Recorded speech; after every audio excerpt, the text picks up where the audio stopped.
Kirovya, Kibaha, Kongoe, Ruvu, Chalinze, Lugoba, Msate. Gari alipo nimeshaondoka na Nyento sijachukua. Shapiga kitu changu safi nimechanganya na tambu na kubeli utanitaka. Niko hivi baba.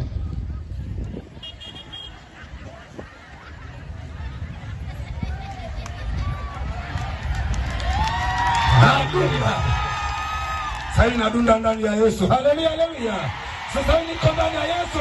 Aliyekuwa anapiga debe la pombe, sasa anatangaza habari za Yesu. Roho wa Mungu leo aondoe hiyo kiu ya pombe, aweke kiu ya utumishi. Haleluya, haleluya. Na mimi najua nilikuwa nachukua uzoefu wa kukariri mistari ya Biblia.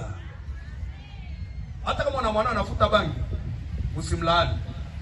Kuna siku Mungu atakutana naye. Haleluya. Kuna siku Mungu atakutana naye. Haleluya jamani.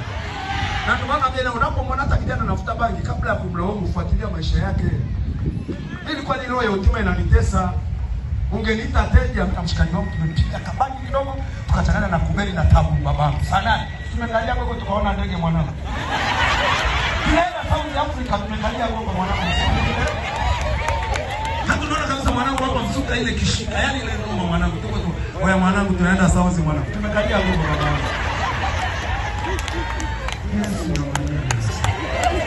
Sita sana ndio tunaona ndege. Haya mambo mabaya ujue. Mwanangu anaona kabisa ndio ile ndio sisi tunaona ndege mwanangu haya tunapaa mwanangu. Basi tumeka oya mwanangu kaza mkanda huko mwanangu. Gogo.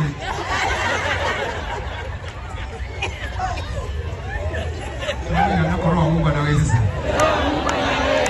Mwanangu sasa nifuata marafiki zangu wengi ni mateja. Na napenda kuongea sababu sio yule mtu hatari. Yaani kama sisi shida wengi hapa tumekuwa tunapenda kuhukumu watu, hatuwapi nafasi ya kuwasikiliza. Kwa nini unahukumu watu? Wewe unajua huyo mama ambaye ana mtoto mdogo unafikiri anapenda. Lakini unasema watu wake anatari, mbona wale sio kwamba anapenda. Kuna kitu sawa ya kiko sawa. Kuna mahali fulani anahitaji msaada.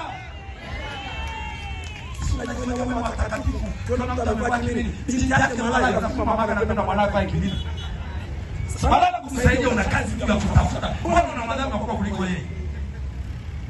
Mbona una kimi ndio chini lako ndani? Wewe kama kuna majority tunataka kuona balance ya wiki. Jamani haleluya.